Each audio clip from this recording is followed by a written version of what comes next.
Hey Luke, the MCU is great and all, but do you know what my problem with it is? What's your problem? There's not enough characters.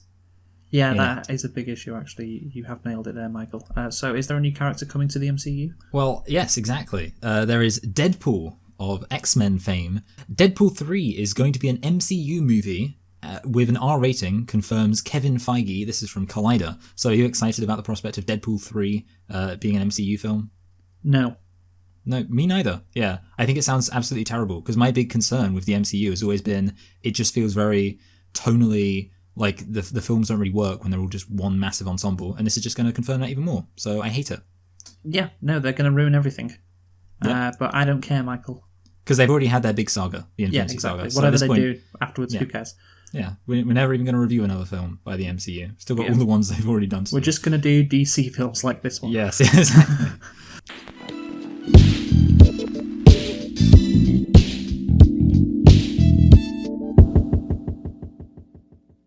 Hello and welcome to Select and Reflect, the movie review podcast where we look at films that have come out in the near and distant past, we give them a couple of watches and evaluate them beyond first impressions. I'm your host Michael and I'm joined as always by my co-host Luke, and this week we are celebrating again I've said this a few times over the last couple of months with streaming becoming so popular, the 0-year anniversary of Wonder Woman. It's not been very long at all since this came out. Sorry, Wonder Woman 1984, and but we're going to be reviewing it because it's an interesting film to review. And Luke, why don't you tell us a thing or two about Wonder Woman 1984? Sure thing, Michael. So, Wonder Woman 1984 is not about Margaret Thatcher. In case you thought that. Yeah, no. It's a 2020 American superhero film based on the DC Comics character Wonder Woman. It is the sequel to 2017's Wonder Woman and the 9th installment in the DC Extended Universe. The film is directed by Patty Jenkins and based on a story by Jeff Johns and Patty Jenkins. So she directed the first one and now she is directing and writing the second one as well. It stars Chris Pine, Kristen Wiig, Pedro Pascal, Robin Wright, and Connie Nielsen. Like, it says that, but barely. They're in it for the first 2 minutes, 2 minutes total, and then that's it. The film was released on December the 16th, 2020 in the United Kingdom. That's when it was first released, but December 25th, 2020 in the United States. And as mentioned, Michael, this was released on HBO Max. This is why we're doing this movie, because yes, we reviewed the first Wonder Woman recently, and we've got a lot to talk about in this movie, and we can watch it, but this is a start of a new era, really. HBO Max said that this year, 2021, they're going to be putting all the movies that they're going to be releasing via Warner Brothers on HBO Max. You can go to the cinema or you can watch it indoors. And so, yeah, this was the first kind of version of that with Wonder Woman, with its release on Christmas Day in 2020, with a runtime of 151 minutes as well. So there you go, plenty of time to take up on Christmas Day. Didn't need to do anything else. So, Michael, can you give me the budget for Wonder Woman 1984? Oh god, it's probably a lot, isn't it? I feel like I might undershoot it, but it's probably more than 100 million, maybe like 120 million. Well, I mean, I've come to expect this from you, but I can't be too mad, I guess. It's 200 million, Okay, but yeah. I would consider, the amount of, money Special they spent on effects. this and time and big actors they got in this movie, that, yeah, 200 million is around about. It makes sense, I guess.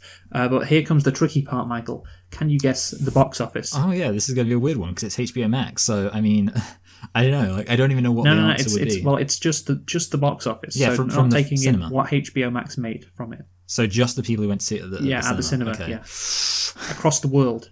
Oh, this is. I mean, I don't know. Like obviously, it's going to be.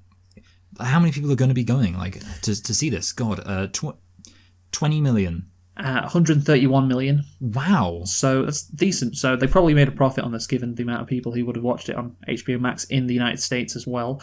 I'm guessing they made a profit. I'm guessing. Yeah, and I sympathise with you because who knows? Who knows how many people will go? But that's something to take into consideration next time we do it. 131 million for Wonder Woman 1984. Yeah, it's not bad. Yeah, no, it's not really bad at all, to be honest. But what was bad was this movie. Michael, did you like Wonder Woman 1984? I was trying to think of the perfect words to describe this, and as I was reaching the end, it came to me suddenly. Frantic. This film felt frantic. It felt just like there was so much going on, and it just wanted to do everything. And the end result, yeah, I agree with you. I did not like it. Yeah, I found it just awful. And this, I watched the last Wonder Woman and we poked a lot of holes in it, and we said, for a superhero movie, it was probably average, and it still means it was a below average movie overall. But for a superhero movie, it was average, But you won't want to ever see it again, to be honest. Had a lot of issues. This though is just, my God, so much worse. And I think people, like I've said, the first one got like 93% Rotten Tomatoes. I think that's far too high, so I think the first one is overrated. And this one, initially it started off as overrated, but then people got to see it, non-paid off hacks who watched this movie, then I think you can see just the amount of backlash it got, and deservedly so, because this is something else. This is unbelievable how you could just blow 200 million on this piece of shit. Like, it's genuinely staggering, to be honest. Like, such a colossal waste of money on this. Yeah, my God, amazing. I don't know. I don't know if we're going to see the end of stuff like this because of streaming. But apparently, if 100, I imagine it made a profit. It became the most watched straight-to-streaming title of 2020. Maybe that's unsurprising, but it did. So, yeah, I really don't know what the consequences are going to be from this. But anyway, Michael, how many nitpicks do you have? I remember recently you mentioning the idea of limiting the number of nitpicks to 4. Yes. And I was thinking this was just the film where I really felt that. There were so many moments I had to consciously not nitpick things, and in the end I got it down to 5. There was so much, and that's not even including like the plot stuff that's actually plot holes. Yeah, so there's a lot of plot holes and pointless shit, so I've got 2 nitpicks. Oh, really? Just 2? Yeah, I could have put more, but I was like, no, I'll include this with all the other stuff because it's a general, like when there's so many nitpicks with different areas, it builds up into like a whole section of just why the hell did this happen. So yeah, I'm fine with that. Yeah, so these 2 are 2 specific nitpicks, which I don't think are associated with anything else. My first one is there's no music really. I think it's all from 1984. Hans Zimmer did the score, and I was thinking, watching it, was like, it doesn't, yes, that, the scenery looks like 84, the clothes and all that, but there's no music in the background, and that really sets what an era is if you hear music in the background, and there just wasn't any of that. And, I was thinking in the scene with Chris Pine when he's discovering the 80s, do you remember what type of music was playing in the background? No, I don't actually. It was classical, or it was like opera music. Yeah. Yeah, it was like, oh yeah, when he was on the escalator. Yeah, and I was just like, What is going on here? That is why? Weird. I didn't get it. Surely there was a great opportunity to use music from the 80s, but they didn't. Second nitpick: how did Wonder Woman happen to find Pedro Pascal on a random road in Egypt? Oh, yeah. I mean, she just got insanely lucky. But you know what? I'm going to put that down to bad writing. She just turns around and it's like, oh look, it's them. And at least she can use the excuse that she was lucky, because the second part of that nitpick is, again, once more, she somehow knows where Pedro Pascal and Kristen Wiig were going, when they went to the broadcast island to say the message, all the fake news in front of everybody. They somehow knew that as well. Oh, she knew where they were. I don't know how she knew that. Yes, she has a knack for finding out where Pedro Pascal is. Very, very lucky, I'll say. So, yeah, those are my nitpicks. What do you... Yeah, I mean, those sound... that last one in particular definitely could fall under the fact this film is very rushed, and therefore I just want to explain all the stuff. I actually decided to move one of my nitpicks to a more plot point, because I thought it could. And the nitpicks I've got are very pure nitpicks, in that they're all very minor. But one... an archaeologist being able to read Latin isn't really that surprising. Wonder Woman reads something in Latin, so like, oh, you read Latin? As if it's like this impressive thing. I'm thinking, she's an archaeologist. Obviously, she's going to be familiar with the classic languages. This one's... I actually thought about this. Why aren't people ever asking where Wonder Woman comes from? Wonder Woman is in Diana because she has an accent. Obviously, we know that her accent is an Israeli accent because Gal Gadot is Israeli. But usually, when there's somebody around who has like an accent, and it's a weird, unique accent, eventually you're going to be like, oh, I know she, where's your accent from? No one ever asks that in this whole film. And I realize it's because she wouldn't be able to respond properly, because she'd have to go, oh, Israel. I mean, it's an Israeli accent, but I just found that funny. I've got a music one, actually. You mentioned the fact there's no 80s. This film has a really overused track, which is Adagio in D minor, and it's the one that goes, when she starts flying. And the issue I have with it is it's literally overused to such an extent that it's using like all of these false, cheap moments that are supposed to be emotionally resonant. It's like, and it's just, it's overused, and I can't believe they did it unironically. And then finally, Rome didn't collapse catastrophically without explanation, and neither did Carthage. Obviously, we recently reviewed Gladiator, shout out, and one of the things that we did speak about, even though Gladiator doesn't accurately portray it, is how Rome did start to fall, and we know plenty about it, and it wasn't without explanation, which is what the film claims. So yeah, for very much nitpicks, and that's because everything that's more serious than that does come under actual problems with this film. There you go. I mean, even in the last one, I'd say that's not really a nitpick. I mean, and that's to do with the film. And you're right. You're right, by the way, that I mean, obviously Rome didn't collapse out of nowhere, but given this movie's lack of knowledge in anything in terms of history and geopolitics, it's just not surprising. So let's get into the plot then, yes. Michael. Let me see if Wikipedia has a summary because I'd like to see it. Yes, Gal Gadot stars as Diana Prince / Wonder Woman, alongside Chris Pine, Kristen Wiig, Pedro Pascal, Robin Wright, and Connie Nielsen.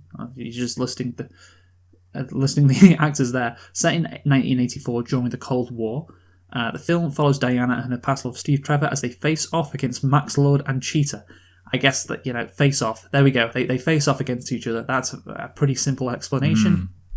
And very doesn't really cover it a lot. No mention of what actually happens in this movie, and I guess with good reason, because if they wanted to delve into the details, it would be a paragraph long, because this movie is an absolute mess, Michael. And there are so many characters, there are so many plot threads, and so much to get into. But first, I want to start with the fact that this movie is set in 1984. Let's just start off with that first. Why is it set in 1984, Michael? Why this year? I mean, obviously, there's the Cold War thing, so that's what I thought it would be going for initially. But I was quite confused why, because there's no real reason for it to be in 1984. It's strange. And then I saw this on a review I read of Wonder Woman 1984. Patty Jenkins said it was set in that Orwellian year because it was the height of Western civilization and our current modern belief system. What? So it's an Orwell reference, which I haven't heard of that these last few days. Oh yeah. No. So thank God for that. But it was the height of Western. 1984 was the height of Western civilization. Are you kidding me? No, it wasn't. I mean, surely, if you're going to say from a superpower standpoint, it was early 1990s, like 1991 probably. Immediately after the end of the Cold War was when you could say the USA was I was going to say probably later, probably late 90s. Why not? Why not late 90s? Because I mean, the early 90s, Japan was quite big. Yeah, that's true. Yeah, sometime before 9/11 and after the collapse of the Soviet Union. Yeah, exactly. Before 9/11, like late 90s. That was the peak of United States empire. And. Obviously, they invaded Iraq War, and they could say, well, they expanded their empire physically, but their political power, their I don't know what would you say. Their reputation took a hit after that. So post 2000s, their wars were more complicated. Like you look at, I think obviously the war in Serbia, and obviously the Gulf War. The Gulf War was I think America's best war. Like really, that should go down as America's favorite war, because they literally just invaded, dealt with it, got out, and they just really nailed it. You can maybe have moral criticisms about the fact that arguably Saddam Hussein, but whatever. The point is that they really did nail it in terms of just getting a really good war. So compared to the Iraq War in 2003, which was a complete disaster. So, so I don't get why she says it's the height of Western civilization at all, because I mean, there was still several years left of the Cold War, and I think that was the thing. It was a pretty big battle between the West and the East, unless Patty Jenkins is some raving right-wing conservative. Yeah, she loved Reagan. Yeah, but she makes pretty clear in this movie that she doesn't. With Reagan saying, I want more nuclear weapons. The Reagan stand-in for president. Yeah, and you wouldn't expect that anyway, given her politics. So it's not that, and it's the height of our current modern belief system. Again, that's kind of the same thing. I wouldn't say that's the case. I would say it's definitely, again, the late 90s in terms of the neoliberalism, I guess, for lack of a better word. And again, if you're talking about social politics, again, there's a big difference between the 80s and now as well. So I mean, I don't get that either. But anyway, so that's why it's set in 1984. But even then, that doesn't really even explain it, because is this film I know we're going to get into this, but obviously, even then, it's you could say about anything. It's well, my film was about the West, so therefore I needed to set it in the time. But that doesn't make any sense. At the end of the day, that's not even... So yeah, it is very strange. Yeah, maybe the Orwellian thing is the only thing that makes sense. Yeah. Because we're living on Orwellian times now because Donald Trump lies to us all the time. And we didn't live in Orwellian times back, say, in 2003 when, America was about to invade Iraq. No, that was completely normal. But yeah, I guess, I'm just... I have to say, Michael, there are some issues with it being set in 1984 in terms of the reasons, but you can just put them aside and say, hey, it's just a movie about Wonder Woman in the year 1984. Forget the reasons why. But then you have to consider the actual character of Wonder Woman. Remember the last movie? She was in 1918, the First World War. I have written down on my Microsoft document page a sentence I never thought I'd write, which is, why didn't Wonder Woman stop the Holocaust? Why did Wonder Woman not intervene in World War II? A war which didn't see as many deaths as World War One, but saw probably the largest atrocity in human history carried out by the Nazis. And, the Nazis were very obviously the bad guys in that war. You couldn't get badder guys than that. But what was she doing? It's not explained at all. And you don't have to go into it, but you kind of, by having her be in 1918 and then skip to 84, and apparently she's just been living for these last 60 years or whatever. She hasn't been doing much. I'm sorry, I have to ask the question. Why didn't Gal Gadot stop the Holocaust? Tell me, Michael. Well, it's because she's a Zionist, She no, I actually was going to say that. Okay, yeah. The joke, she wanted to create the state of Israel. Yeah, that is actually really funny. Like, we're getting into some conspiracy stuff. Maybe she was the one who helped them turn the delousing chambers into... No, anyway. But, the thing is, obviously, even ignoring that, I was confused by why it is that she only just seems to randomly show up just arbitrarily at the beginning of this film. Like, obviously they say, like, oh, this is part of a series of different interventions that have been described. But the implication is that this has been a series of interventions over the last couple of months or years, maybe. And obviously not the last couple of decades. It's like they're acting as if this is big news, that Wonder Woman isn't somebody who everybody knows about. And you think, why did she just suddenly start to really properly intervene now in the 1980s? And there's no explanation. It's very strange. And the weird thing is, it wouldn't have been difficult to explain. Just have, like, a contrivance where, I don't know, she's in some kind of stasis, like with Captain America. It would be a bit of a retcon because they'd have to just kind of shove it in at the beginning of the film and be like, yeah, turns out she's been in stasis this whole time. But at least then that would be an explanation. It wouldn't be too difficult of an explanation to accept. But instead they're just like, nope, yeah, she was just chilling, listening to some Vera Lynn or whatever back when the Holocaust was happening. Look, I don't want to go into it, but like that's a pretty serious issue. And it goes back to what we were saying before with the first Wonder Woman movie, where we were like, well, if this group of warrior women are are trying to protect mankind, then why haven't they intervened in the last 2,000 years? There's been a lot of pretty bad wars going on throughout the world, and they've just stayed on this island. And they got lucky that Chris Pine wandered onto their island, so they intervened in World War One. But yeah, same thing. Just why aren't you intervening in all this? But anyway, let's go then into the actual plot. So the movie starts off with a rather bizarre opening scene, and it's bizarre because it goes on for so long. Yes. It's she's like, Diana's doing like this. I describe it like the CBBC course. CBBC. I'm sure the channel's still going back in the day. And there's this TV show, I think it's called Raven. I remember used to watch, with kids competing in assault courses. Yeah, and I'm like, it's kind of like that, And she's doing, or American Ninja Warrior. That's the adult version of it. Which yeah.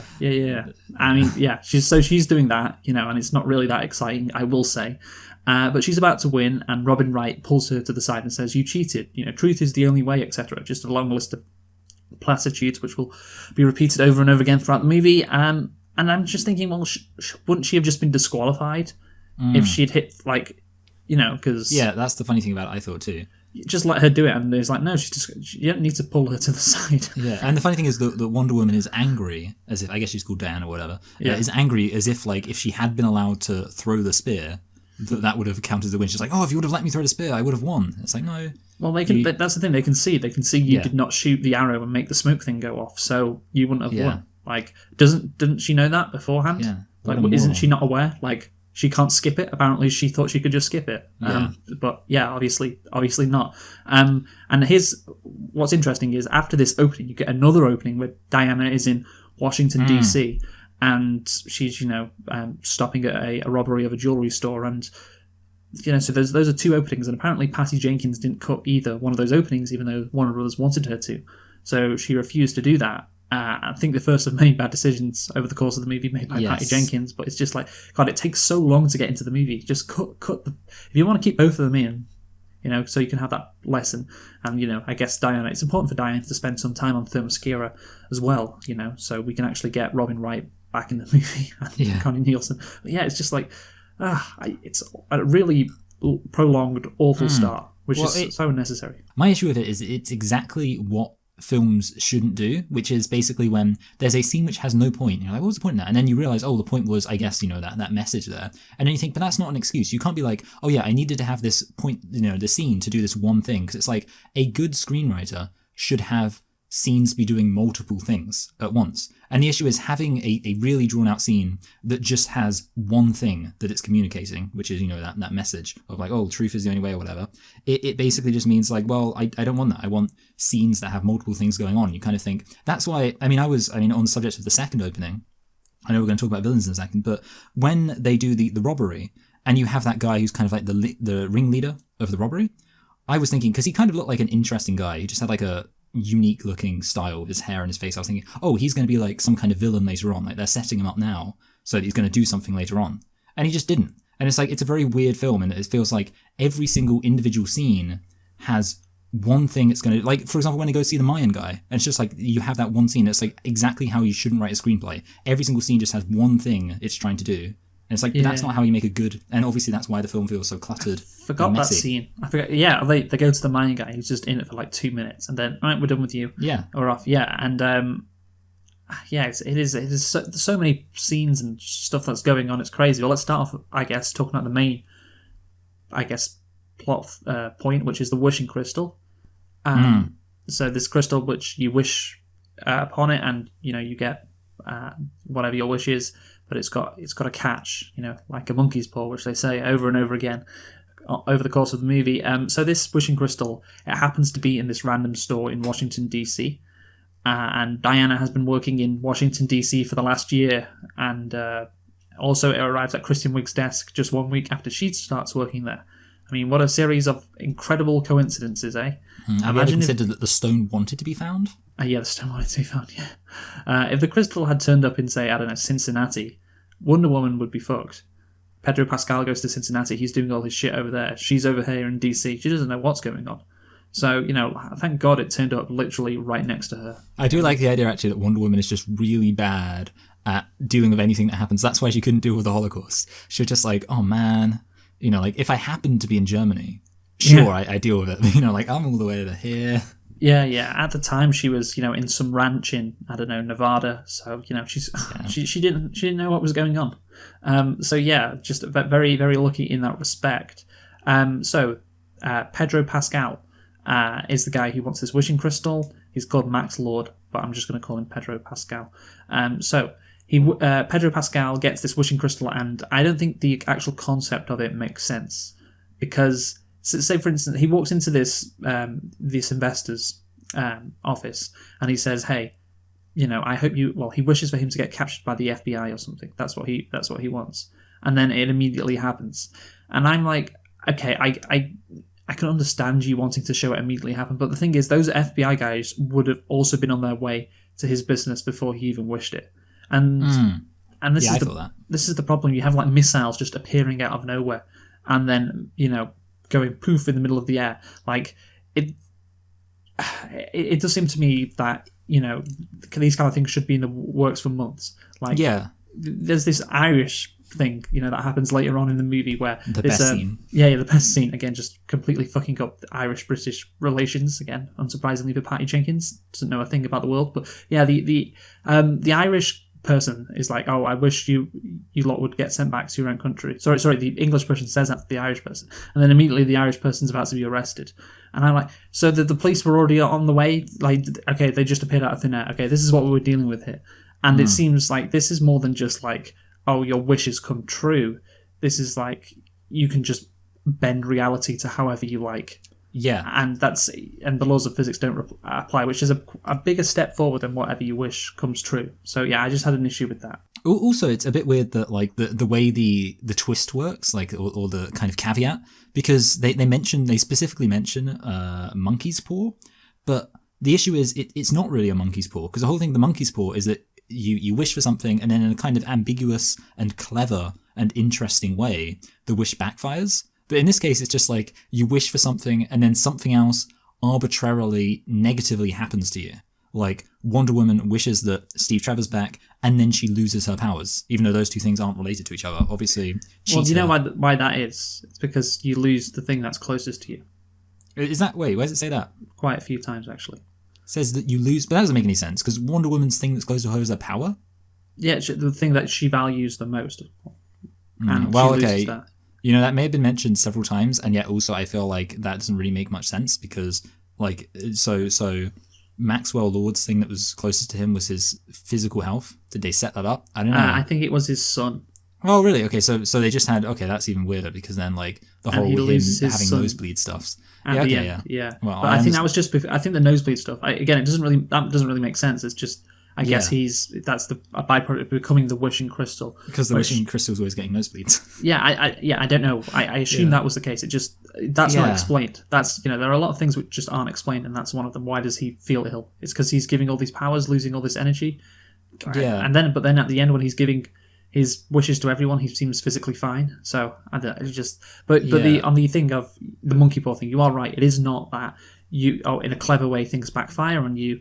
The thing is, what happens is the most valuable thing gets taken away. So it's actually not a monkey paw scenario. Yeah, and I think the issue I have is that, well, I think one of the things that that as a plot contrivance lacks is limitations. I'm speaking more specifically about the crystal in general, but it lacks limitations. And one of the things that makes any part of a plot, any plot point interesting, is that there are limitations to what it can do and its effects, and therefore that means there have to be interesting workarounds and interesting ways it can influence the story. And I think that's the big issue with, I know you already mentioned this, but the fact that the stone crystal can do literally anything, well, if it can do anything, it's kind of like, it's hard to get interested in it, because there's no sense of like, oh, so there are workarounds, or there are, meaningful complications beyond just, obviously, it takes the thing away from you as a random contrivance. And that's kind of the issue. It all feels everything has to be contrived because there's no interesting limitations to it. Whereas obviously usually there are with like a villain, it's like, oh, there's this thing, but there's like an obvious way that you can understand how it will impact the plot. In this case, you don't know anything about it because it can do anything. So there are no, it's not a good concept essentially, and that I think there's a lot of other problems with the movie, but that is one for sure. And we'll get into here's the thing, we could get into the plot, but it's basically Maxwell Lord finds the wishing crystal. He then grants powers to everyone, and then he gets in over his head. But then he gets him dressed with the president, and that fixes everything, even though it doesn't really. And then he gives his wishes to the world, and Diana is trying to stop him. Kristen Wiig is trying to stop Diana, and Chris Pine is along for the ride. And that's basically the plot. So we if we really want to get into it, we have to go through, I think, every single character, or the four main characters in this movie. And the first one is Wonder Woman. Of course, she's the main character, so we're going to talk about her first. So Wonder Woman, Michael. Here's the thing. I was really confused by what she's doing at the start, because she's like the friendly neighborhood Spider-Man thing. Like she's saving people from falling off bridges. She's doing kind of small time stuff across Washington D.C. And I don't know, it doesn't really feel like befitting for a superhero like Wonder Woman. She's meant to be doing big stuff like that. The whole point of her being in Washington, D.C., I don't know, is to affect things in a big way for somehow or another. Be involved in fighting supervillains. And, Washington, D.C., of course, is a security headquarters in the United States, so that would make sense to a degree, but she's not doing that. She's just an anthropology. She just happens to be in D.C., and I don't know. She's only been there for a year as well, and it's not explained like why she took up this job, what she's been doing. There's some pictures of her, in various places across America, like the Steve Trevor Ranch. But her backstory, how she's here, and I guess it goes back to why did she stop the Holocaust? Like, why is she actually here? What's she doing? Is not explained, and that is an issue, because then you don't really know what the character actually wants, because she seems to be doing fine. She seems to be good enough, basically, but of course she still yearns after Chris Pine. And this is the issue, I think, with her character in this movie. If you want Wonder Woman to be like a strong, independent woman kind of thing, like a role model for girls, I mean, why is she still yearning after Chris Pine? I want to remind you, Michael, Chris Pine is literally the first man she ever met. And she fell in love with him. Now, he's a good guy, clearly, sacrificed himself and everything.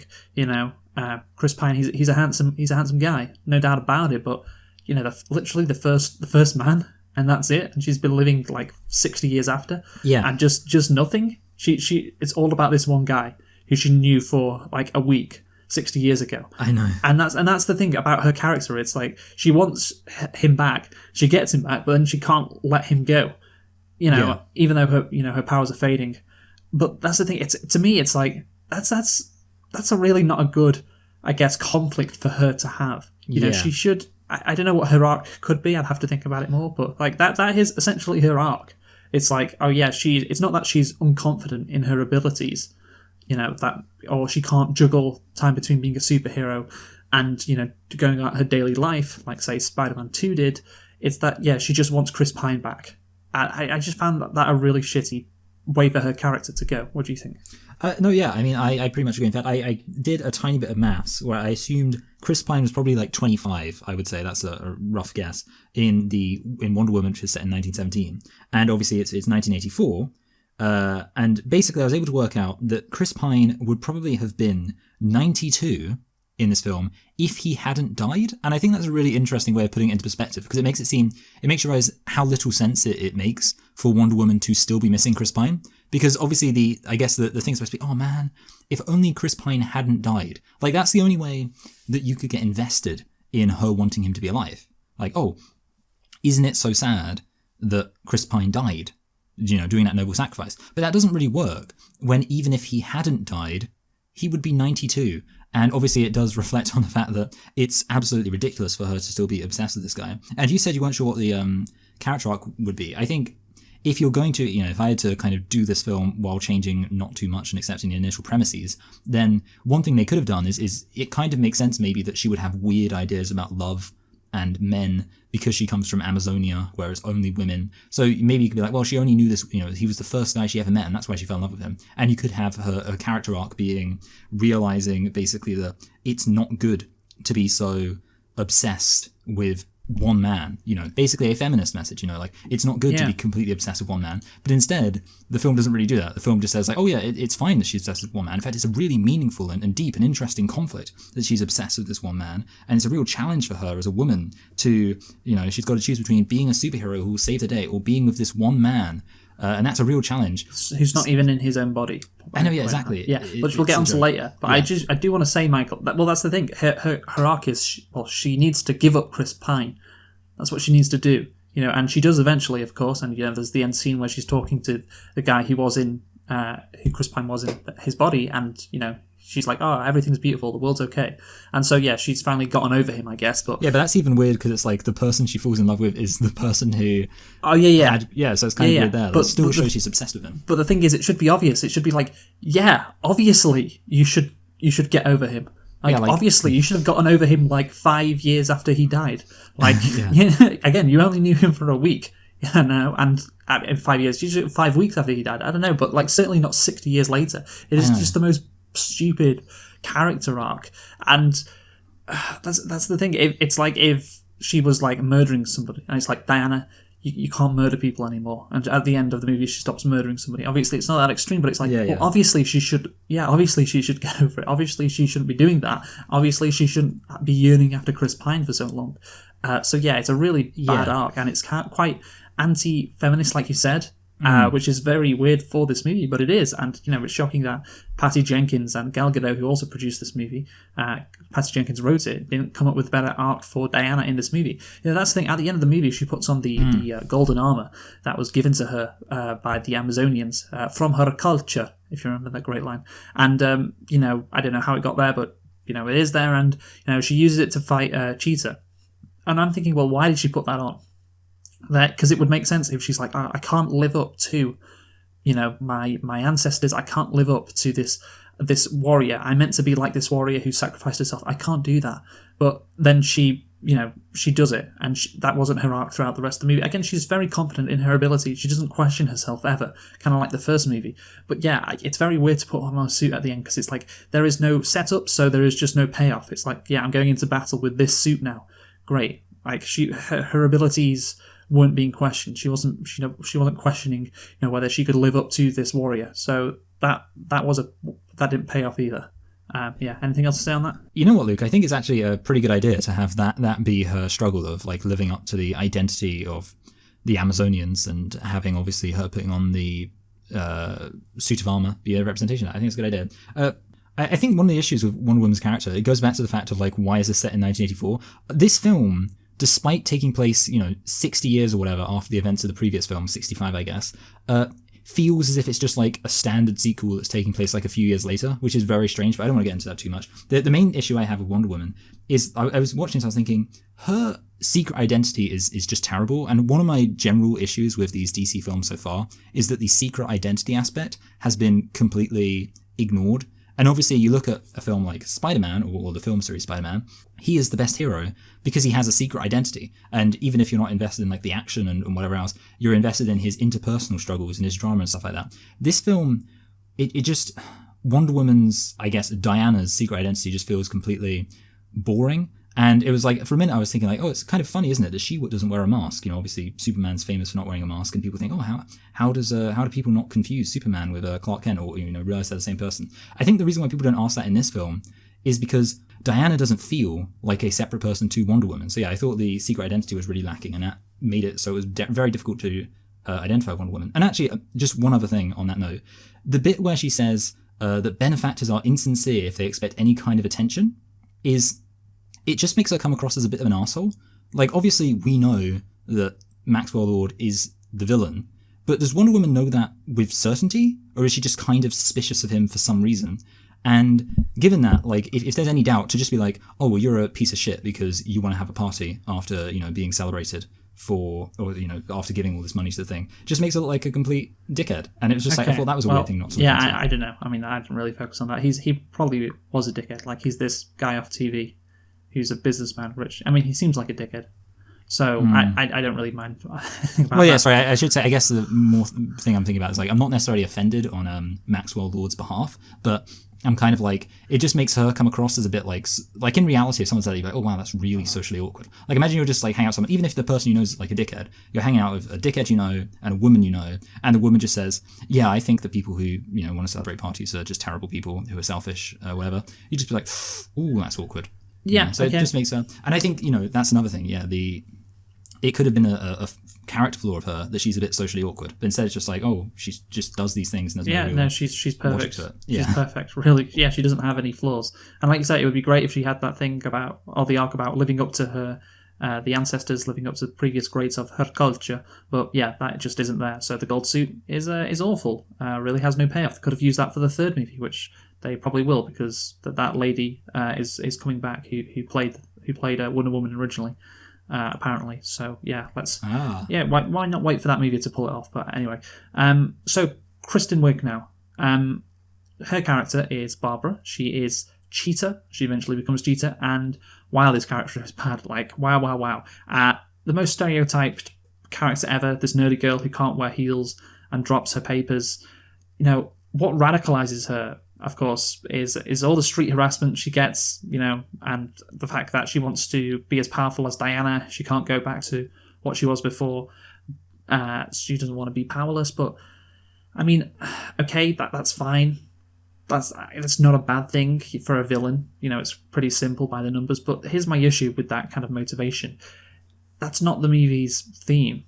The movie's theme is about truth and lying and all of that stuff. Not powerful people feeling powerless people feeling powerful and taking their power to new extremes. It's different. So I do not know what the point of her is in this movie. I don't know why she's in this movie. Just this movie could have been done without her. The only reason she's there is to be just another villain for Diana to fight.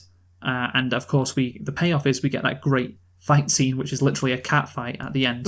which, just CGI mess. And the CGI actually throughout the film is quite shit. There's this moment where Diana's running towards the tanks while she's in Egypt. Yes. And it's so obviously a green screen. Like, I couldn't believe it. I was like, Jesus Christ, that's really bad. And, there's when she's flying through the air, it's just, oh God, so awful, so fake. But yeah, that fight scene again was awful as well. And I just don't know what the point of her was. She didn't need to be in this movie at all. There was no reason for her to be there. You could have done this movie without her, and it just fills up unnecessary time. And I don't think the character was that great either. So what do you think, Michael? Yeah, no, yeah. I mean, obviously, she is such a stereotype. When she drops her things everywhere, I was just thinking that it was giving me Ghostbusters 2016 flashbacks of just like this awkward nerd character. And the funny thing about it is that she starts off with at least superficial characterization, which honestly I'd be fine with in like a goofy way. The funny thing is, by the end of the film, she just doesn't really feel like a character. She doesn't feel like a real person. And it's sort of just like, I don't know, I guess it's because the transformation is almost completely, and it's part of the issue with having almost every single character arc in this film be caused by a crystal. So nothing really gets kind of developed properly. Because, she's just like, oh, she's evil now. And the big moment that made it stick out for me is when she takes revenge on the guy who's been catcalling her. And you think about, like, it would be very easy to have a scene where the woman who now has power kind of beats up the person who's been harassing her, and to play that off as like a powerful scene to be like, yeah, look. But in this film, what they do is they just have this evil music play in the background to be like, oh, she's a villain. Because that's kind of the first time I watched it, I was like, oh yeah, good. She's got this power now. She's going to actually, screw over this guy who's a complete dickhead. And then they just start playing this evil music, and I'm like, oh, okay, so she's becoming a villain. I know that. Well, to be fair, she might have killed him, Michael. Yeah, I know, but like at the end of the day, the thing is, no, there's not at the end of the day. No, because here's the thing though. Once killed him. Once she found out that he could survive being smashed against a van, she was like, "Oh, this guy's indestructible. I might as well just kick him around again. So don't worry about it. No, yeah, I mean, I get it, but I feel like she shouldn't have done that. She could have. Well, the thing is, like, Wonder Woman did something kind of similar in that she like threw him like a decent while and caused him to fall over. Like Wonder Woman, I mean, she didn't like kick him around a lot. And to be fair, like, that's the issue. Like, you do it once, okay, he's down, fine. But you're doing it. I mean, even then, Wonder Woman, she didn't really have to do that. But I guess, whatever. Yeah, but that one there is just you're kicking him multiple times. Like, and that's just like the patriarchy kicks women. Yeah, okay, that's what it's for, is it? It's just like the patriarchy. Yeah, I mean, I would suggest that you could just do it once. I mean, that's the thing. She didn't really even need to, because she wasn't like, he just said a comment. But I think you're always standing up for the cat calls. I think it's pretty obvious that she did a bad thing. Unlike you, I don't think the music was an issue there. I just realized they never make a joke about the fact that she's the cheater and she gets catcalled. Because she gets catcalled. That is a good point, actually. Yeah, I just realized that. No, yeah, I mean, overall, yeah, I kind of agree. But I think the issue is, I guess, actually, I kind of realized what my issue is. It's not the issue I'm saying. No, basically, the problem is, I guess, it's not so much how the music communicates that she's doing an evil thing. It's that the music communicates she is now evil. So it's kind of like, I do accept the fact that her kicking a guy, like, just in a kind of sadistic way, just being like, oh yeah, that's obviously evil. But I think the issue is, like, she's not been set up as being that evil, and therefore it's kind of like the music is there to convince you that it's an authentic character change. So it's not so much, I was kind of misrepresenting my thoughts by saying, like, the music says, like, oh, this is evil because of the music. It's kind of like the fact the music's like, this is who she is now, and you know that because the music is playing to show she's evil. I'm kind of like, no, there should have been a more, just in general, I don't know, like a better scene to set her up becoming a villain. And obviously, that's the problem when you have, like you said, the crystal. It's like the crystal turns her evil. So exactly. Like, it's just it's now she's suddenly evil, and that's the problem with the crystal having character. Like, because that's the thing. It's not like when Barbara dies at the end. She does die, right? I'm pretty sure she dies. I feel like she gets incapacitated. All right. Well, that's the thing. It's not really her making, because the crystal turned her, and she didn't even know the power of the crystal. When she wished for Diana to be like Diana. Yeah, that is true, actually. Yeah. So she literally, it's not even based on any choice. Holy shit! Yeah, it's not even based on any. Like, she basically becomes a villain. By accident. Oh no, that's so bad. Exactly, and that's why it is so shit. And and that's the thing. Like, the crystal controls her. Literally controls her personality, because that's the thing about the crystal. It takes away her most valuable thing, which is that's the funny thing, her humanity. So that's why the crystal is uniquely bad in terms of her character development. That is a good point. And she just kind of she was inevitably going to die because she was going to become a villain, and she didn't know the power of the crystal. So great job, movie. Really, really great job there. Killing off Kirsten Wiig.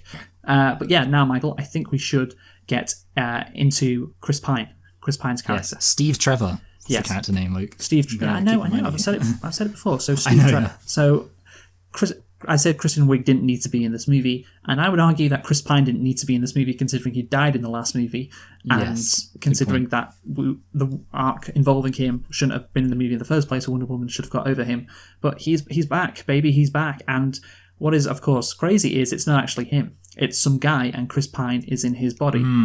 And I don't know how Diana did not immediately see Chris Pine, by the way. Like, she's looking at him and it's this person, and then suddenly he transforms into Chris Pine. Yeah, that is weird. And it's also just like the only moment where there's any kind of contrivance to how the wish works. Every other time it's like, oh, you want to, like, that's a bit strange, but yeah. Yeah. Also, she's not really concerned about this development. You know, she says afterwards, I should probably find out why this has happened. Yeah, and I I'm like, found that funny. yeah, you should probably do that. Even before you sleep with him, you should probably do that, I would suggest.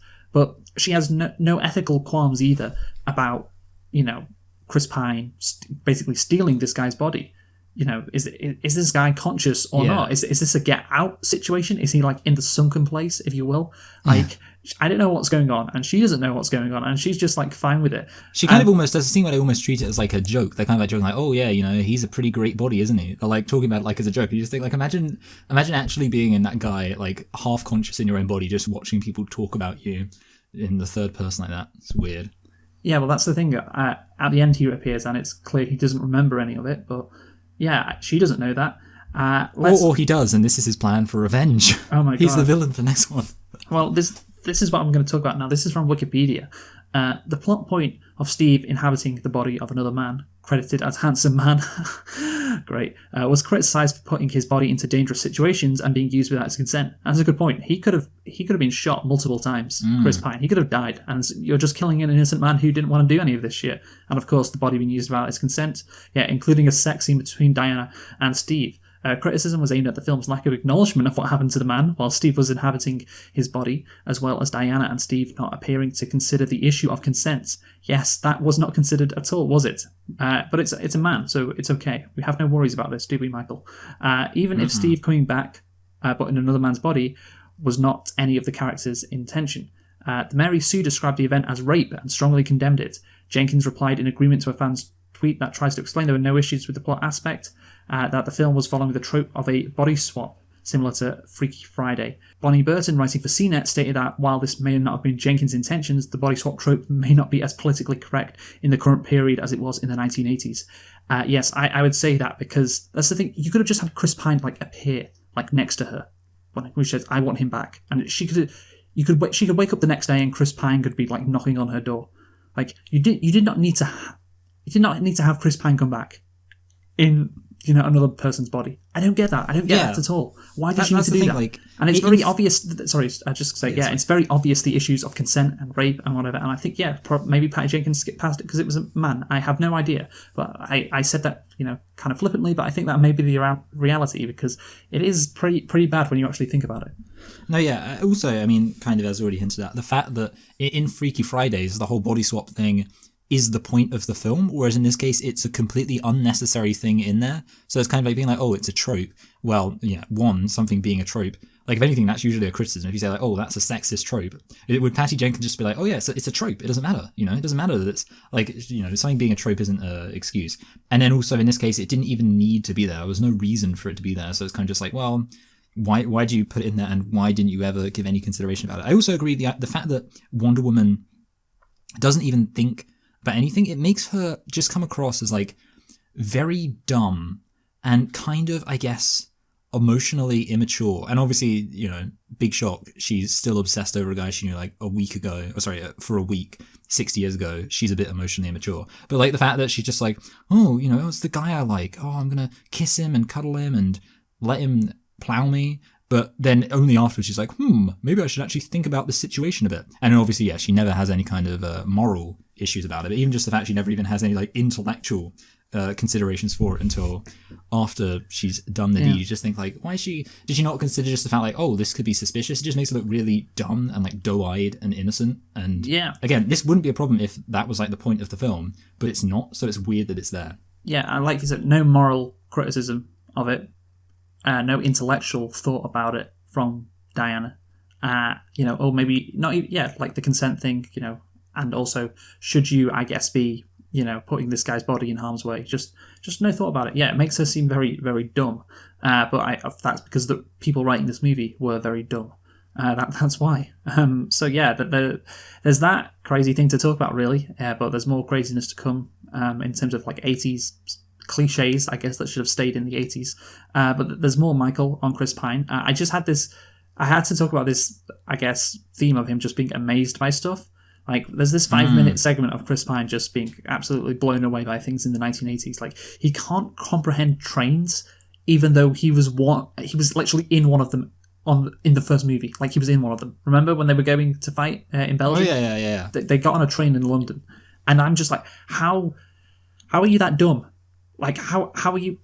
Again, it's the writers just being dumb. But my God, he was on a train. The trains have been around since like the 1870s. Like, how is he amazed by fucking trains? Oh my God, go on, sorry. Yeah. It reminds me of this Hardly Working sketch, the College Humor people, where it's the joke is that it's a time traveler and he goes into the future. He's from like the 1500s, but the joke is that everything seems completely foreign to him. So at one point he's like, what is that, a fabric attached to your flesh? What could it be? And it's like, these are clothes. And he's like, just take it off, use that fleshy claw thing on the end of your arm to get rid of it. And like, these are hands. And the joke is obviously, it's parodying the idea of a time traveler being completely bewildered by everything he sees, by literally having this guy be bewildered even by things that would be familiar to him. And yet this film unironically kind of did that by him being like, what? It's a train? He's amazed by planes as well, and he can planes, trains, and automobiles. He flew. I can understand maybe a bit about the planes, but he did fly planes in the past. He looks at fireworks, and it's like they had fireworks back in his day as well. I mean, yeah, I was thinking that. Yeah, I just think that's the thing. There's these it's really quite long, and it's quite pointless in a 2-hour, 30-minute movie. And I was thinking, this is just in this movie because Chris Pine needs to get screen time. He's in it for, he wouldn't be in it for that long if he wasn't in these sections of him looking at a train and gasping. But then you consider that Patty Jenkins didn't get rid of like one of the first scenes in the movie, which didn't feature him, and that just bloated the runtime to a ridiculous length. Well, maybe it wasn't Chris Pine, needing to get a certain amount of screen time in the movie. Maybe it was just another awful decision from Patty Jenkins. Yeah.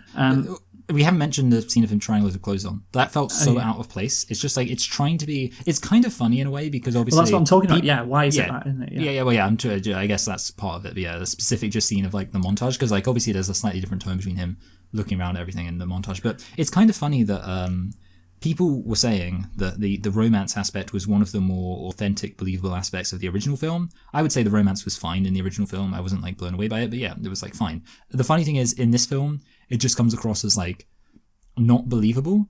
And I guess it's kind of like this film basically managed to ruin the romance of the first film, because it's kind of like the romance in the first film, you're like, oh, it's like she likes him, she's attracted to him, and then he dies, whatever. But what they've basically done is retroactively turned into like that they loved each other so much, and that he was like, obviously she was obsessed with him, all this kind of stuff. And it's just like, wow, now I can't really enjoy the first film anymore because this romance is, I'm now being told retroactively that this romance was something so much more than what it was set up to be. So that's weird. To be fair, I didn't enjoy the first one, so not that big a deal. Yeah, go on. I know. Yeah, exactly. Yeah, it's not like the worst thing in the world. I can't enjoy the first one. But yeah, basically they kind of, you get the impression now they're like, oh, these people are in love, so we can just show it and everyone will believe it. But now it's kind of like, because we know that this romance is so much more than it seems to be, it's like when they're doing the stuff like trying it on, it just feels so fake. Because they're like just trying all these outfits, like and he's like, oh, I love this, It's like so cheesy, so goofy, and it just doesn't work at all. And I agree with you in general that just Chris Pine being in this film just doesn't work. Yeah, I mean, again, like Kristen Wiig, he doesn't need to be in this movie at all. He shouldn't be in this movie. Diane should have gone over him. And yeah, the way he's in this movie, again, quite problematic and also stupid. So, but bad news for his character. I'm sorry. I think he did a good job, but yeah, just again, the writers completely fucked everything up. So we now go on to Pedro Pascal, Michael, the main villain of the movie. It's taken quite a while to get to him, but that's because he links in with the theme, and we discussed the theme after the plot. So let's talk about him.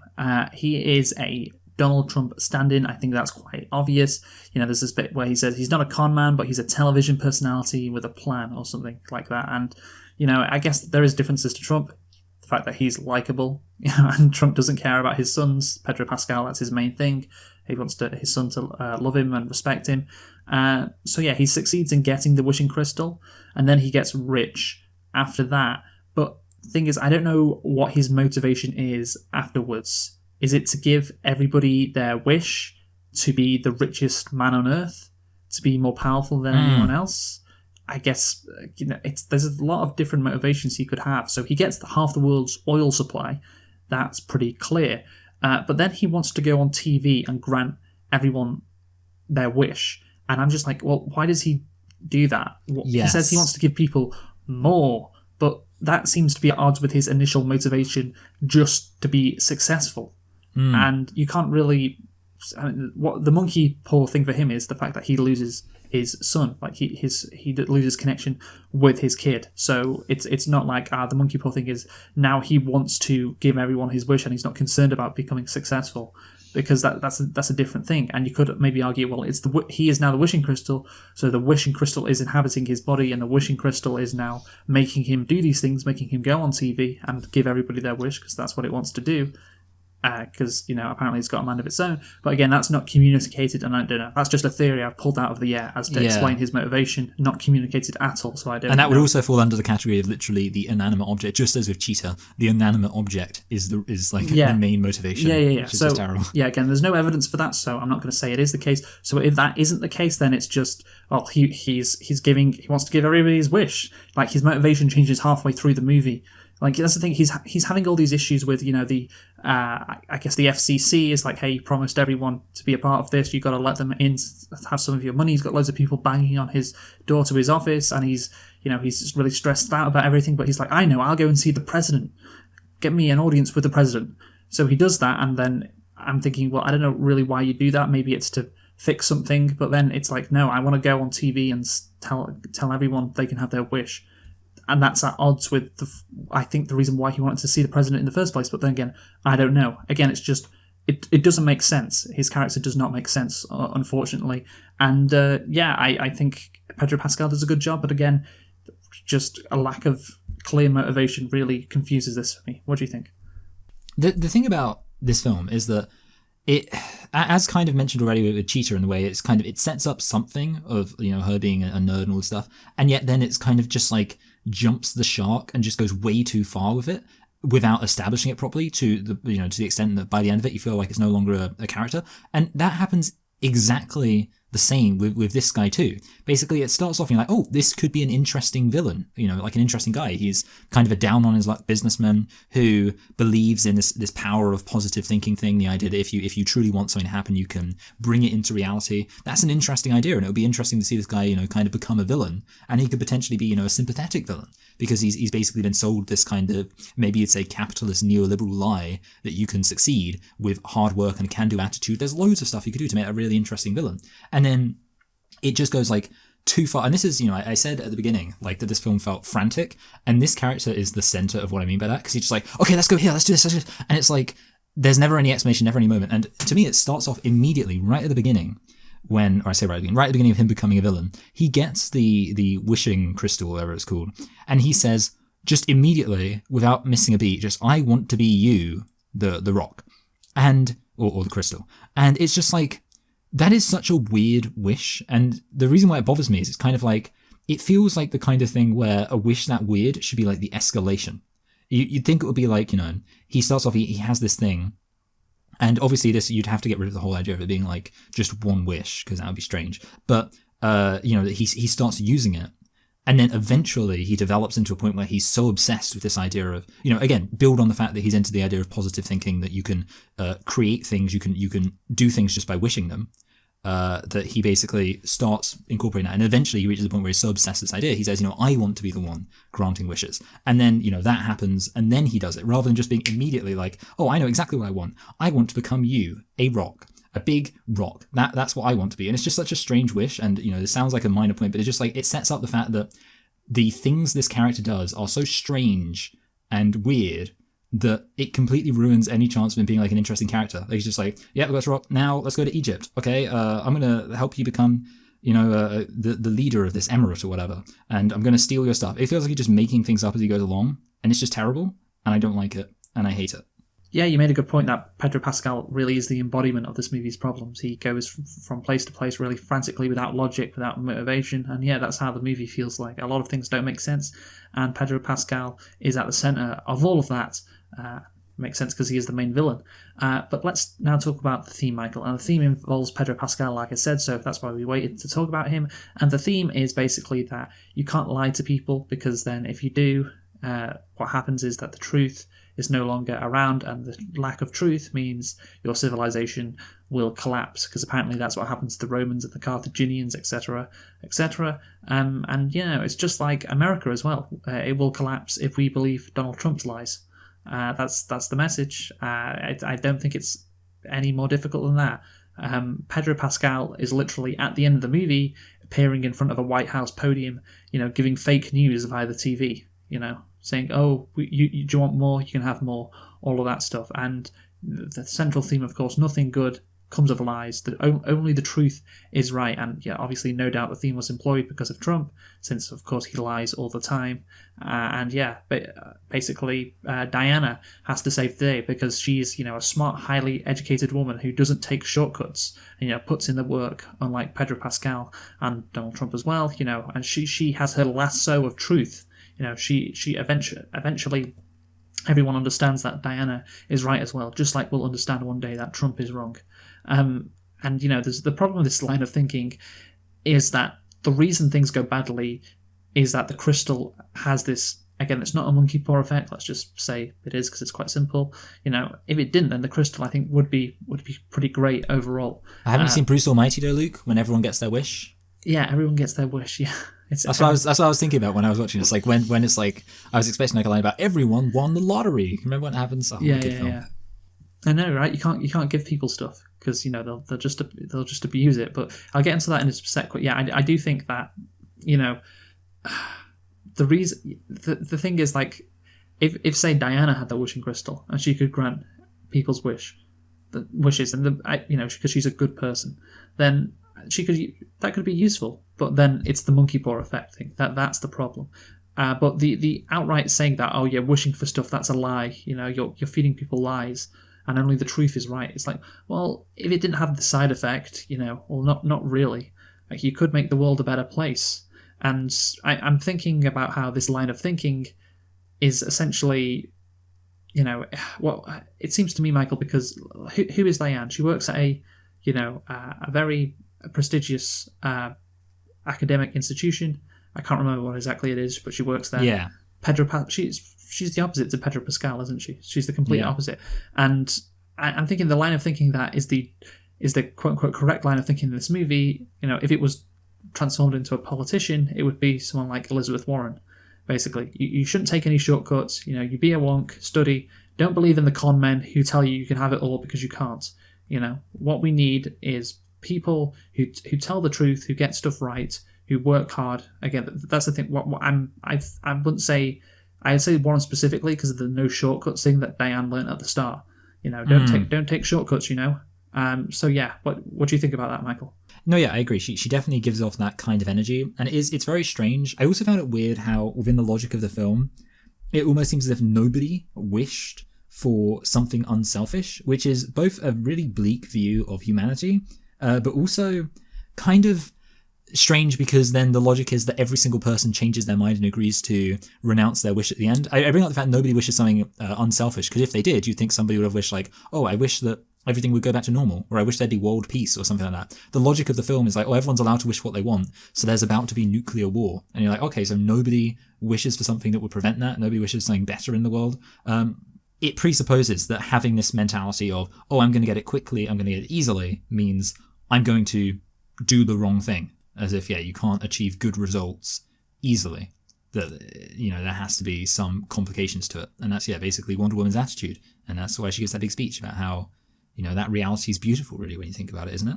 Yeah, absolutely. And essentially what she's saying is that, well, she says it at the end, like, the world is a beautiful place already. And you think about the time that the world is set, like in 1984. I would say the world is not a beautiful place in 1984. And, the message, it's not just about 1984, it's about 2020 today, because, Donald Trump likes to, create fear and all of that stuff. And the liberal reaction is often, no, America's great. That's the thing. It's like Donald Trump says, make America great again. And people say, no, or the liberals say, no, America's great. And it's like, well, it's not great. It has a lot of problems with it. And that's the thing. Like, to me, this movie is kind of saying we are trapped in this neoliberal hell forever. And that's just the way it is, unfortunately. It's like better things aren't possible. Doesn't matter. You may want better things, but you can't have them. You gotta have the truth. And the truth is beautiful at the same time. That's what Diana says. And I want to look at, I'll read a passage from an article that I found, which explains this quite well, but it's really in reference to 1984, more so than today. So do you want to hear it, Michael? I assume you do. Absolutely. Yeah. Okay, so Wonder Woman later laments to Maxwell, that's Pedro Pascal, of course, how the world was a lovely place before he showed up and started granting wishes. Just like Donald Trump, eh? Was it, though? In 1984, we were all afraid we were going to die in nuclear fire. Thousands had already perished from a mysterious new illness the Reagan administration declined to address because it only seemed to affect gay people. How many of the wishes that shouldn't have been made in Wonder Woman 84 were for an AIDS cure? Not every wish is selfish. That's a pretty big key. Not every wish is selfish. Some people wish for cows, lol. But what if you wish to be cured of AIDS? Would that be? Would you renounce your wish then? Are you a bad person for wanting to live? Apparently so, according to this movie. I bet the guy Steve possesses so Wonder Woman can get her groove back after a nearly 7-decade drought wishes he had his life back. The joke is that Reagan wants more nukes because, as his buddy Mikey famously said, nuclear superiority is the best way to keep the peace. But seriously, folks, 1984 was beautiful, except for anyone really who wasn't on par physically, economically, with the likes of Wonder Woman and Steve Trevor. And yeah, that's a good point. Quite a bit of racism in 1984. I mean, look, there's still a lot of problems in the 80s. There's still a lot of problems now. Like, I would not say the world is a beautiful place. I would not say the world is, something that, is something to look down on and smile and think, yeah, isn't this great?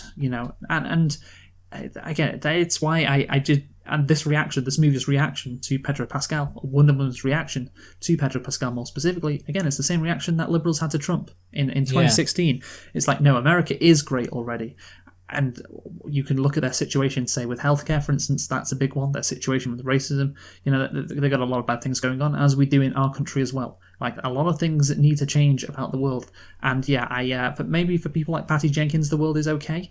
And for, like, Wonder Woman or Steve Trevor, but I don't think for the majority of people, the world is great right now, especially, of course, during the COVID pandemic. Now, I know they didn't intentionally mean to release this during the COVID pandemic, but of course, that, just knocks the theory back that bit more as well. So yeah, what do you think? No, yeah, it's the kind of thing which would be interesting in, I mean, I was thinking about American Beauty. Obviously, the whole point of American Beauty, according to that guy Ricky Fitz, is he's like, everything in the world has its own intrinsic beauty, even, sad things like death. And that's the point which you can make, and you're allowed to make it. But the problem with this film is that this film is not intelligent enough to try to make a sophisticated point about how authenticity is in itself perfectly beautiful, because this film is dumb and stupid. And that's why when she says it comes across less as, a meaningful point about, like I say, authenticity itself being inherently beautiful, and more like, nah, what's the problem, dude? Everything's fine. Like, why don't you just go to your job at the Smithsonian, which you love? I mean, don't get me wrong, I know a thing or two about problems. I dated a guy for 2 weeks 60 years ago, and I haven't seen him since. So I know a thing or two about suffering. It just comes across as incredibly naive and stupid. And just, it's very strange because obviously, I guess almost to go full circle, we started off by talking about how the whole film is setting up this message of like, oh, you've got to do things the right way. You've got to succeed without cheating. And it's kind of like, the film ends on that. But the film fails so spectacularly at making the audience actually think that or believe that, I think, because like you said, I mean, the only way it can even do it is by having these characters who completely lack agency and just do what a magic stone told them to do. And it's kind of like, well, if you're going to have, like, the funny thing is, usually if a film's going to have a theme, you would think, well, it should at least be able to have the characters feel real based on the fact that, well, they're going to be the ones through which the theme is manifested, and therefore, you're going to have the different viewpoints represented. And they could have done that, but they just didn't, because the whole film, like, character-wise just fell apart, which means when you get to the end, just like, well, that's not true. Like, the film could have at least, I guess it's kind of, I feel like it reminds me of The Lion King, when Mufasa says, like, actually, it's fine because it's a circle of life. And deep down, there's a part of you that's like, well, that's nonsense. Like, it's nonsense that lions and antelopes would get along because of the circle of life or anything like that. But The Lion King makes you believe it, even though it's nonsense.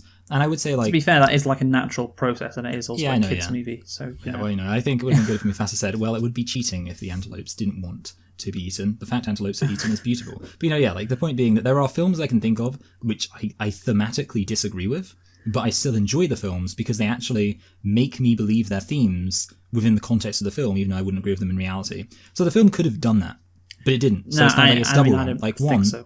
Like, one, the themes are stupid, and two, I think, well, I know, yeah, so I guess you're saying that the film couldn't have communicated that theme authentically. Authentically, they couldn't have. I mean, I don't know what authentically is. Oh, convincingly, I guess. I mean, the theme was wrong. Like, it's a straight up bullshit theme. Like, that's my opinion of it. Like he said before, Wonder Woman, she seems incredibly arrogant and out of touch. Go like to her job at the Smithsonian.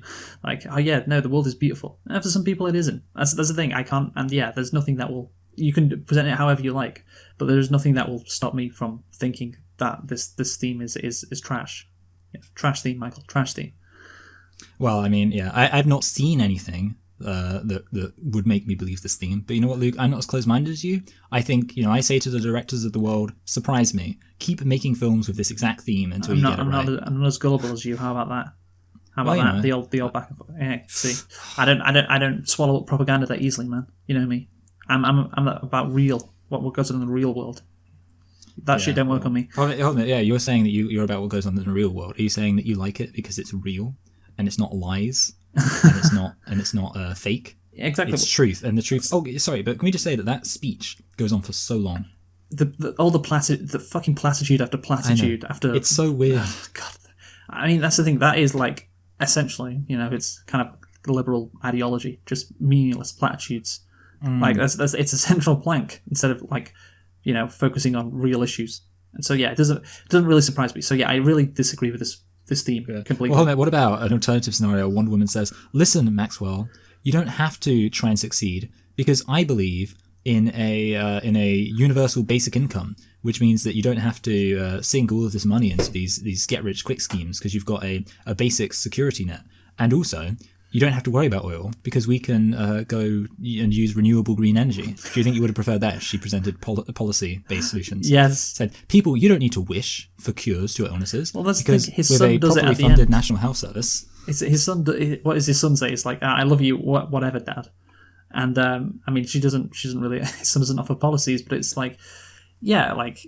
If as long as people are happy, I mean, there'll be some psychopaths in the world that'll always exist, but as long as people are happy, then that's okay. They don't need to become massively wealthy. That was the case with Pascal's character anyway. But yeah, let's go on to I guess talking about. So normally that'd be the end of the movie, but there is an aspect of the movie that we have to talk about, which is the Middle Eastern stereotypes. So. Pedro Pascal goes over to Cairo to meet with the new king of crude oil. This person in Egypt who has a lot of oil, even though Egypt does not have any oil, and he says he's selling it to Saudi Arabia. If you caught that line, Michael, I hope you did, when he says, I'm selling my oil to Saudi Arabia, even though Saudi Arabia has a bunch of oil. Why would Saudi Arabia need to buy his oil? And then I like how the movie calls Pedro Pascal a silly man.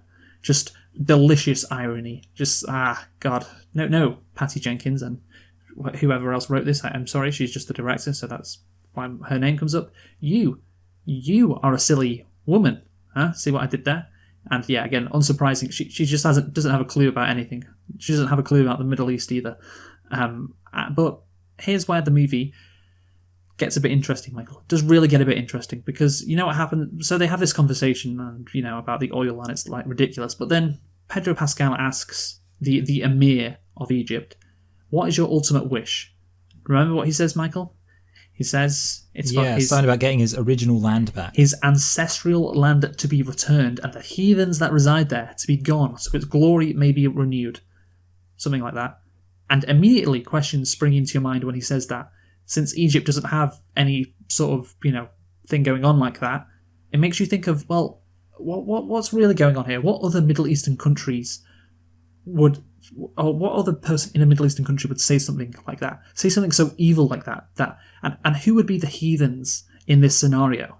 And I think it's quite difficult to come to any other conclusion that this was a stand-in for the Israel-Palestine conflict. And the evil Muslims, who, whether it be the Iranians or the Palestinians or the Syrians, want to get rid of the Jews. Now, of course, Gal Gadot is Israeli, so that comes into my mind. But then I saw, crucially, she also produced this movie. She didn't just act in this. If you look at the Wikipedia page for Wonder Woman 1984, she produced this movie. So that, to me, I'm like, okay, I think, who knows if she had an influence? Who knows if it was just Patty Jenkins and again being completely oblivious, or whoever else wrote this movie being completely oblivious about what's gone on in the Middle East. But I don't know. I think that's. I mean, what else could that mean? And here's the thing: this guy is the king of Egypt. Why? No, he's the emir. Why is his land occupied by the heathens? Then the Soviet Union recognizes him as the new leader of Egypt. So and the wall comes up. So I'm thinking, well, is this a Berlin Wall situation? I don't know.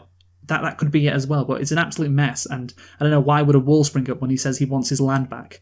That doesn't copy. So I mean.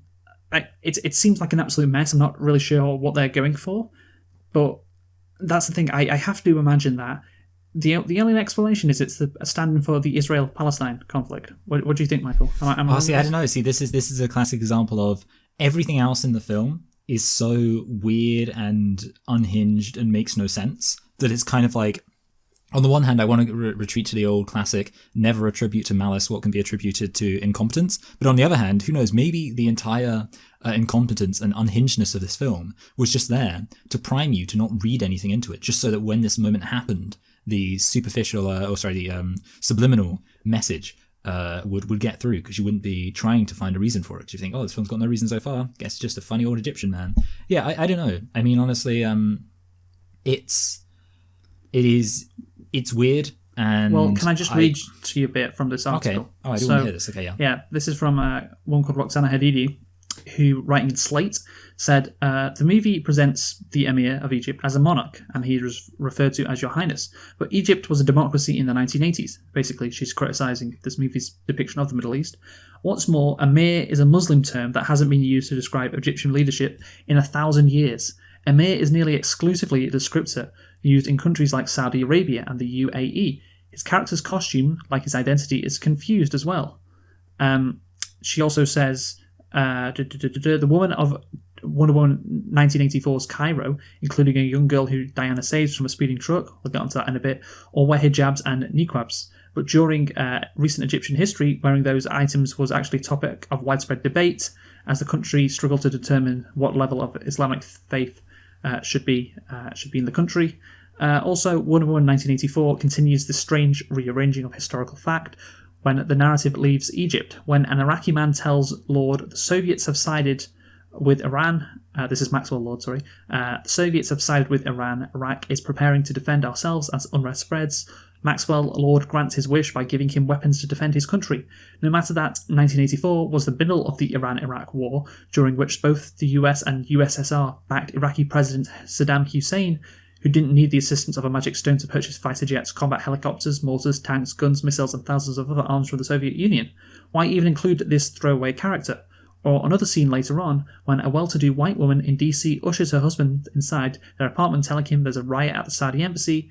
The entire world seems to be descending into chaos, but the only specific place that gets a mention to hammer home how bad everything has gotten is a location with brown people. And there's another bit at the end again, there's this Muslim guy who, when everybody's wishing for everything, wishes to have nuclear weapons. I think this movie, she said basically, the point was, this movie is set in the 1980s, and it takes a 1980s view of, the Muslim world in general, and basically deploys tropes which are best left to the past. She compared it to, I think, Indiana Jones and the Temple of Doom, which was released in 83 or 84, in terms of stereotyping Middle Eastern characters. And I think, just the lack of history going on is quite staggering, to be honest. Or the lack of knowledge of history is quite staggering. And I I think that's the thing. If you're dealing, like we talked about it before, Wonder Woman, the first one, if you're dealing with like a historical event, then you got to say, wait, that doesn't make sense. Like with World War One, this, it happened because of this reason. You're blaming this person. Well, historically, that is inaccurate. And if you're inserting her into history, and you're doing the same with this movie, that's the path they've taken with Wonder Woman. Apparently, she's inserted into these big historical events. Then you're gonna have to get called up on it if you don't get it right. And especially if not getting it right means employing maybe poor stereotypes. So what do you think, Michael? Yeah, I mean, you're right. It is weird because obviously it comes down to the fact that you have a scene in a film. There's got to be a reason for it. I would say it's the kind of thing where watching the film, it's easy enough to just ignore. It's not like, I guess I would say it's not exactly slapping you in the face of it. And it's not, I guess the difference is it's not central to the plot. Obviously in Wonder Woman, it's central to the plot that like these Germans are bad guys and they're being encouraged to do this by the god of war, Ares. In this film, these are like minor plot points, which you could argue makes it more insidious. And obviously, yeah, I agree with you that it's there and it is obviously misrepresenting the situation. And it is, I mean, it's also very strange, like just the lack of research to just be like, oh, Egypt doesn't have any oil, considering lots of places around it have oil, but they just decided to go with Egypt. It's strange. I guess that's the other thing though, like that amount of ignorance, you think, well, why would they have to be so ignorant? Were they really thinking about it this much? Was it also calculated if they're just so obviously stupid? That's kind of the only question I have really. Like, can we say that it was properly calculated when it also seems to be so stupid? And I don't know. But yeah, I agree with you that no matter whether or not we say it was like a calculated decision, and obviously there's a difference between it being calculated and unconscious. Like I imagine it's definitely an unconscious bias. I mean, that would be putting things mildly. But yeah, there's a different question about whether or not it was calculated, which I'm not going to comment on. But I will say, no matter what, it clearly shows a degree of ignorance. Thank you for not commenting on it on this podcast where we comment on movies. I appreciate that. Yeah, the great stuff. But here's the thing. There is a scene later on which to me is, I don't think it's unconscious bias. I don't think it can be. It is quite, as you say, insidious, which is when Diana gets involved with Maxwell Lord, and she's trying to fight and destroy the evil Muslims who are guarding him. Similar to the first movie, these guys are just Pedro Pascal's security detail, but then you see shots of Gal Gadot flipping a tank with Arabic writing on it, and I think again, given who Gal Gadot is, I think that's pretty clear that what the message is sending, especially when after she then saves 2 Arab children who happen to be in her way. Now, you see, Michael, this is just what happens in Palestine. Sometimes there are just tragic accidents where children die in warfare. And the IDF, I'm sorry, I mean Gal Gadot, she doesn't want that. She wants to save them, but they're just being put in harm's way. Not in harm's way, literally. They're being put in harm's way, you see. They're just there playing out in the street, and thank God Gal Gadot was there to save them. But this is just what happens in the Middle East. Unfortunately, children get caught up in warfare, and it's so sometimes it's just a tragic accident, really. So what do you think about that, Michael? Do you think, I thought it was highly unrealistic that none of the Muslims grabbed children and women and used them as human shields. I think that's a good point. Yeah, there's this great edit actually of Diana or Gal Gadot. Let's just say, because the point is that Gal Gadot obviously is Israeli. She fought in the IDF, and she, I think, after the Gaza attacks back in 2014, she posted a message of support for the IDF. So yeah, she's pretty. It's pretty easy to see where she stands in the whole Israel-Palestine conflict. But yeah, there's this great edit of when, because of course Chris Pine launches an RPG and Wonder Woman swings on that to save the kids who are going to get run over by a tank, and there's this great edit where she swings the RPG into the kids, and there's an explosion, and then it just cuts to Diana soaring off into the sunset with the Wonder Woman music in the background going da-na-na-da-da-da-na-na-na. That's good. No, that sounds fun. It is really funny, and I think I sent you the screenshot of the 2 Arab kids playing, and Diana with her they're Egyptian. They're not Arab, are they? I mean, I think there's a difference there. Yeah, they're Egyptian. No, actually, no, there isn't. Egyptians are Arabs. Don't worry. Oh, good. Right, good.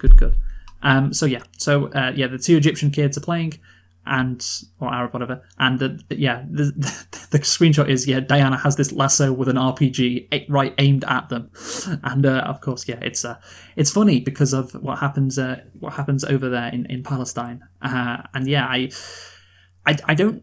That's the thing. She produced this movie. That's what I can't get out of my head, Michael. Why I think that. Why would she produce this movie? Why would she? She's an actress. Why would she get involved in this? I think that genuinely, why does this movie go to the Middle East in the first place? Why does it do that?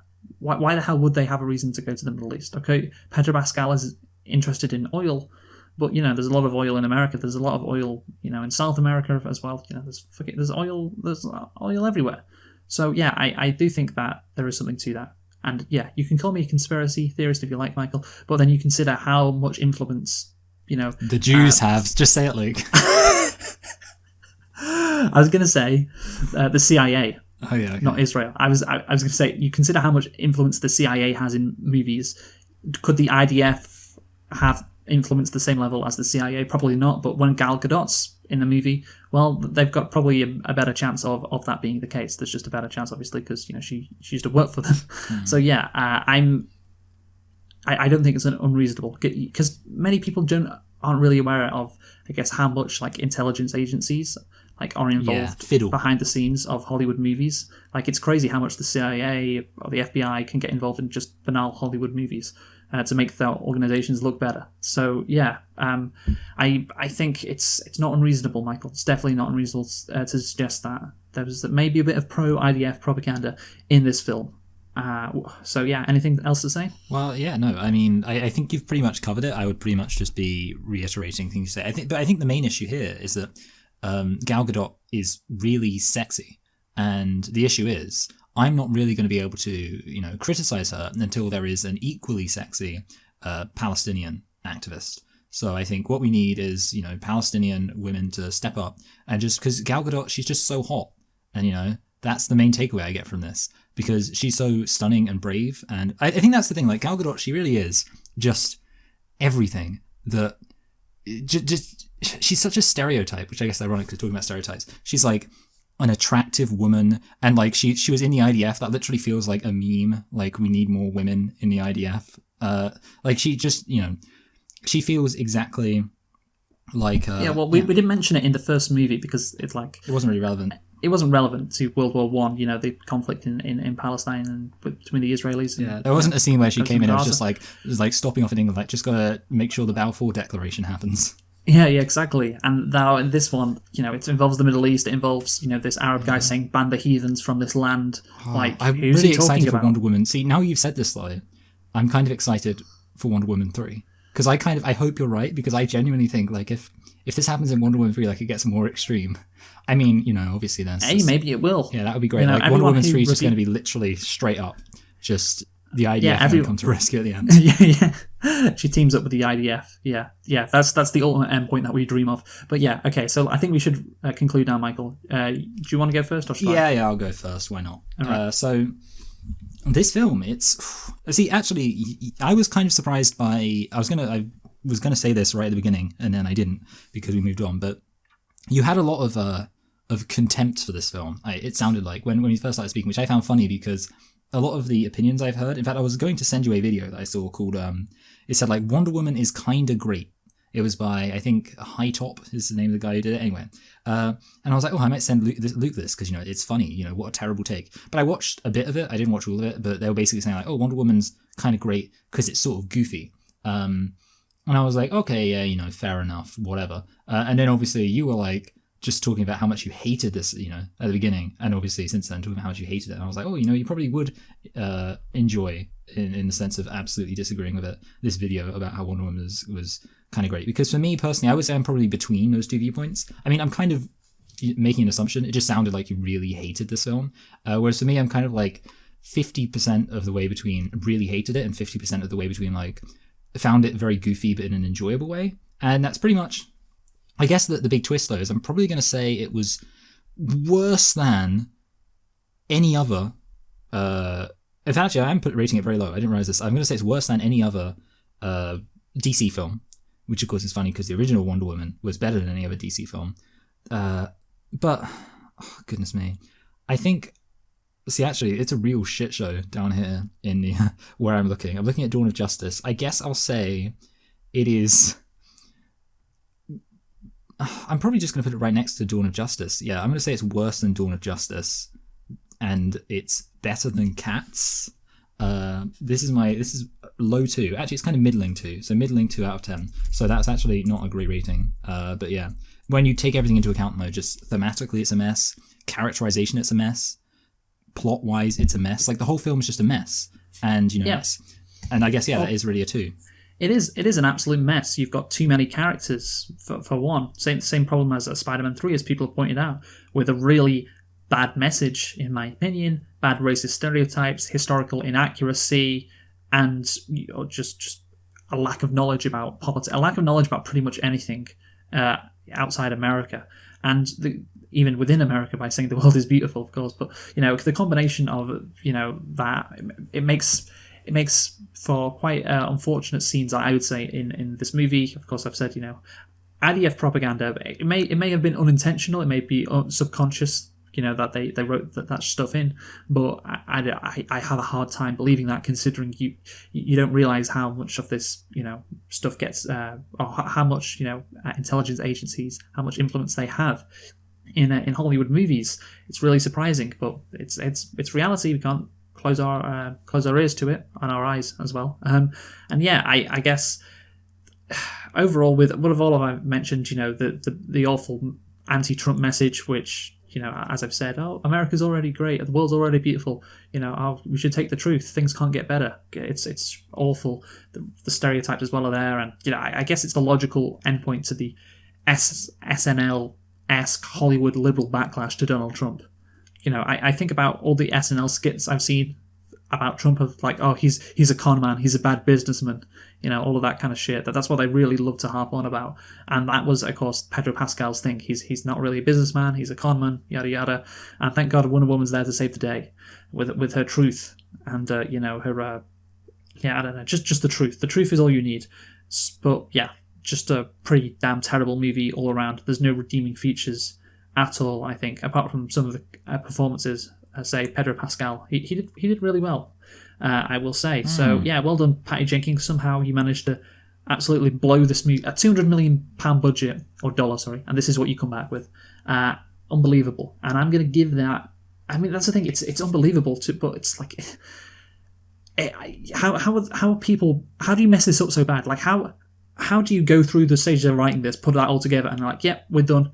We're sorted. The fucking wishing crystal is such a stupid thing to put in your movie. Again, because it ruins character developments, character arcs as well. And it's just a genuinely stupid thing anyway. So, yeah, just bizarre how badly this movie was. How bad was it? I'm guessing a 1.5 out of 10, Michael. I've got to give it that 1.5 out of 10. Maybe even a 1, but I'm going to give it a 1.5 out of 10. Actually, I think I might just give... Yeah, I'm going to give it a 1. I'm like, no redeeming features. It doesn't even deserve that 0.5. It's getting a 1 out of 10 for me, Wonder Woman. Just awful and bizarre how awful it was as well. Actually, nothing to write home about. And I wouldn't even want to watch it again for like, isn't this hilarious? Isn't this goofy? Because it's a lot of it is extremely boring as well. Yeah. So, 1 out of 10, man. One of the worst movies I've ever seen. Let's. What are we doing next week, Mike? Next week, we are doing a film which may be slightly better.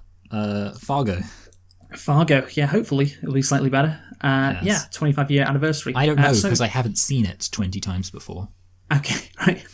So yeah, we have been selecting and reflecting on Wonder Woman 1984. What a start to 2021, giving a 1 out of 10. That's the thing, I wasn't planning to review it, but I just heard people talking about it, and I was like, I gotta get me a piece of this. Gotta see what all the hype is about. And yeah, I wasn't... Well, I guess I was disappointed at the same time as I wasn't, because it certainly was something that something just so, like I said, bewildering how this movie came before our eyes. Just wow. So what?